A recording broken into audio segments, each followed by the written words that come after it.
ইরানের জনগণ রাস্তায় নেমে এসেছে। রাস্তায় নেমে এসে তারা আন্দোলন করতেছে আয়াতুল্লাহ আলী খামিনির বিরুদ্ধে।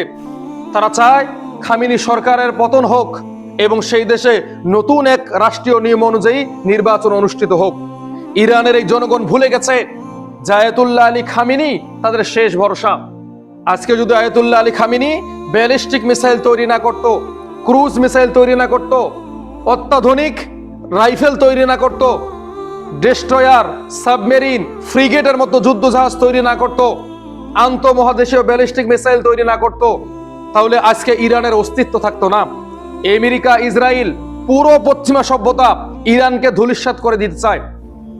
তারা এমন একটা পৃথিবী দেখতে চায় যে পৃথিবীতে ইরান নামে কোনো দেশ থাকবে না, আর যদি থাকেও সিরিয়ার মতো দুর্বল হবে, ইরাকের মতো দুর্বল হবে, আফগানিস্তানের মতো দুর্বল হবে।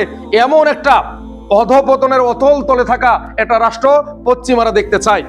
এই পশ্চিমাদের ফাঁদে পা দিয়ে আজকে কিছু ইরানি জনগণ আমেরিকা ও ইসরায়েলের টাকা খেয়ে আয়াতুল্লাহ আলী খামিনির বিরুদ্ধে দাঁড়িয়েছে। আয়াতুল্লাহ আলী খামিনি যতদিন এই পৃথিবীতে আছে ততদিন পশ্চিমারা ইরানকে দেখে কাঁপবে, আর যখন আয়াতুল্লাহ আলী খামিনি থাকবে না তখন পশ্চিমারা আর ইরানকে ভয় পাবে না। ইরানের জন্য আমরা সর্বক্ষণ দোয়া করি।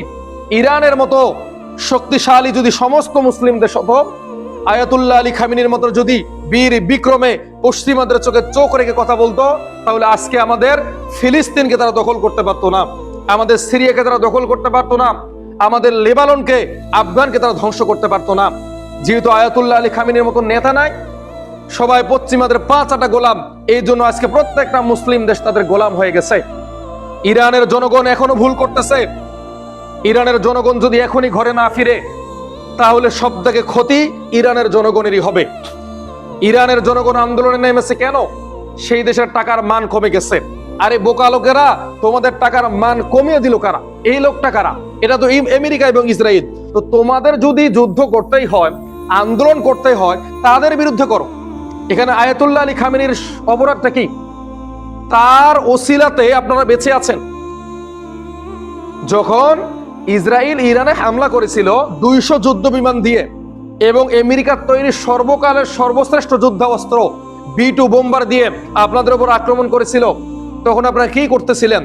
তখন আয়াতুল্লাহ আলী খামিনির নেতৃত্বে এই ক্ষেপণাস্ত্র, ড্রোন দিয়ে যখন ইসরায়েলে আঘাত আনা হয় এবং ইসরায়েল যখন তছনছ হয়ে যাচ্ছিল, তখন ইসরায়েল ভয় পেয়ে, আমেরিকা ভয় পেয়ে যুদ্ধবিরতি কার্যকর করে।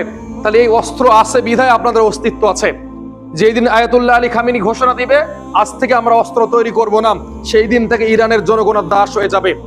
এখন সারা পৃথিবীর মানুষ ইরানের জনগণকে নিয়ে গর্ব করে। তারা বলে ইরানের জনগণরা ঐক্যবদ্ধ, এই জন্য তারা আমেরিকা এবং ইসরায়েলের মোকাবেলা করতে পারে। এখন যদি ইরানের জনগণেরাই আয়াতুল্লাহ আলী খামিনির বিরুদ্ধে যুদ্ধ করে, বিদ্রোহ করে, তখন তারাই ক্ষতিগ্রস্ত হবে, পৃথিবীর কোনো মানুষের কোনো ক্ষতি হবে না।